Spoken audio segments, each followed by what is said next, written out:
चोर जिसका नाम अब्दुल होता है, वो एक घर पे बहुत बारीकी से नज़र रख रहा था।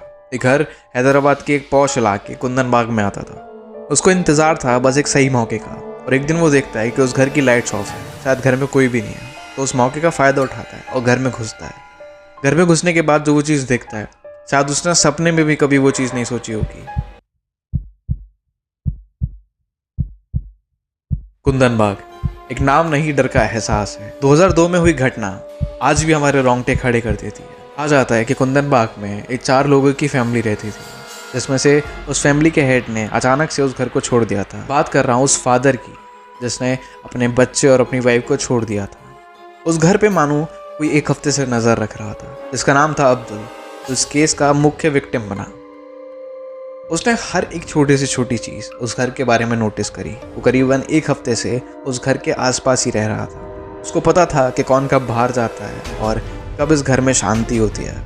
वो एक सही मौके का तलाश कर रहा होता है। जब वो एक दिन देखता है कि इस घर में कोई हलचल नहीं है, दिन में भी सब शांत था, तो उसको लगा कि शायद सब बाहर गए हुए हैं। इसी चीज़ का फ़ायदा उठाते हुए अब्दुल घर में घुसता है, और घर में घुसने के बाद उसको एक अजीब सी स्मेल आती है। वो एक रूम की तरफ जाता है, जिसके पास जाते जाते वो स्मेल भी बहुत ज़्यादा तेज़ हो गई थी। मानो सामने बेडरूम था।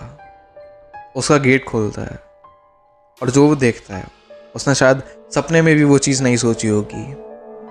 सामने बेड पर 3 लाश पड़ी थी। अब अब्दुल बहुत ज़्यादा घबरा गया था और एक एबनॉर्मल स्टेज पे आ गया था। उल्टे पैर वहाँ से भागता है, और वो वापस से उस घर से बाहर निकलता है और सीधा पुलिस स्टेशन जाता है और बोलता है, मैं कुंदन बाग के घर में चोरी करने गया था और मैंने देखा कि वहाँ पर 3 डेड बॉडीज़ पड़ी है। उस टाइम पुलिस ने अब्दुल से कुछ नहीं कहा, और सीधे हरकत में आने के बाद पुलिस कुंदन बाग के उस घर में पहुँचती है और सच में देखती है कि उस बेडरूम में 3 डेड बॉडीज़ पड़ी है। उसके बाद डेड बॉडीज़ को पोस्टमार्टम के लिए भेज दिया जाता है, और कहा यह जाता है कि जो इस घर को छोड़ के गया, उन बच्चों का फादर, उसी ने इन तीनों को मारा है। अगले दिन पोस्टमार्टम रिपोर्ट आती है। पोस्टमार्टम रिपोर्ट एक शॉकिंग फैक्ट हमें प्रोवाइड करती है, और कहा यह जाता है कि इन तीनों का किसी ने मर्डर नहीं किया है। इन्होंने जहर खाकर खुदकुशी की है, और इनकी बॉडी आज की नहीं, करीब 6 महीने पुरानी डेड बॉडीज़ है। ये चीज़ देखने के बाद आसपास के लोग शॉक हो जाते हैं। वो ये बोलते हैं, छोटी बेटी तो परसों ही बालकनी में कैंडल लेके खड़ी थी। हाँ, हम ये कह सकते हैं कि इनकी एक्टिविटीज़ कुछ अनयूजुअल सी थी। एक क्रीपी वाइब हमको ये लोग देते थे, पर ये मानना कि इनकी डेथ 6 महीने पहले हो गई थी, ये बिल्कुल भी पॉसिबल नहीं है। और कहा यह जाता है कि इस घर में रहने वाले लोगों की एक्टिविटी बहुत ज़्यादा क्रीपी थी।